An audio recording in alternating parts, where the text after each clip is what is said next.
Hello, c'est Seth Sassé, j'espère que vous allez bien. Alors si vous vous apprêtez à lancer un business, vous tombez sur la bonne vidéo. Vous avez un projet, vous le trouvez excellent, vous êtes surexcité rien qu'à y penser, mais ce n'est pas une raison pour vous lancer à l'aveuglette. Il serait imprudent, voire irresponsable de se lancer dans un projet sans avoir fait au préalable une étude de marché. Alors voici sur quoi axer ces analyses. Vous devez étudier la demande, l'offre et l'environnement. La demande, qui seront vos consommateurs, c'est-à-dire toutes les entités susceptibles de solliciter vos services. Qui seront vos leaders d'opinion, vos prescripteurs. Ce n'est pas quand vous allez débuter votre activité que vous allez réfléchir à qui peuvent être vos clients. Si vous voulez mettre sur place un magazine de cuisine par exemple, c'est l'étude de marché qui révélera que les entités susceptibles d'être vos clients sont les supermarchés, les restaurants, les hôtels, les sociétés agroalimentaires, les opérateurs de téléphonie mobile, etc. Ensuite, l'offre. Qui sont vos fournisseurs? Vous devez identifier les meilleurs fournisseurs avec qui travailler. Qui sont vos concurrents? Vous devez identifier toutes les entreprises opérant dans le même secteur et segment de marché que vous. Enfin, l'environnement.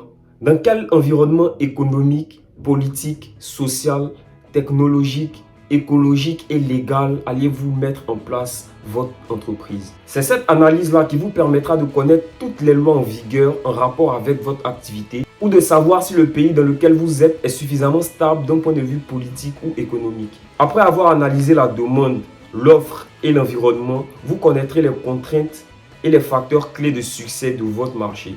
Et vous connaîtrez les opportunités et menaces que votre marché renferme. Le deuxième point, il vous faut identifier les hypothèses de chiffre d'affaires. Vous devez être en mesure d'évaluer un chiffre d'affaires prévisionnel. Ça vous permettra de savoir si votre projet est viable financièrement. Il existe plusieurs méthodes pour y arriver, mais l'idéal serait d'utiliser deux de ces méthodes pour un résultat plus réaliste.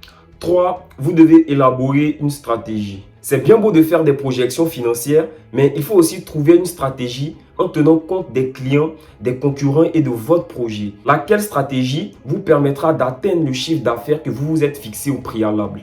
Après tout cela, il va vous falloir travailler sur votre mix marketing pour obtenir le mix le plus cohérent possible. Quels produits allez-vous proposer à vos futurs clients?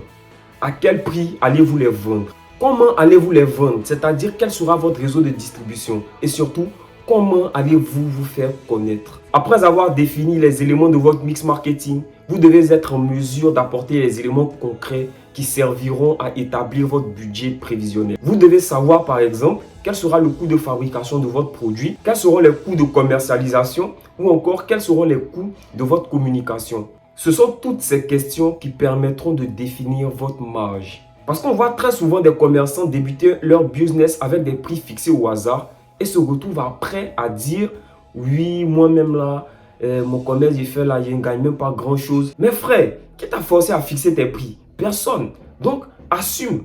Pour arriver à une étude fiable, il faut suivre une démarche ordonnée et structurée. On parle de recherche d'informations, réalisation d'enquêtes, synthèse et analyse des informations, rédaction d'un rapport et l'estimation du chiffre d'affaires prévisionnel. Encore et toujours, si vous vous sentez dans l'incapacité de faire vous-même l'étude de marché de votre projet, confiez-la à des professionnels.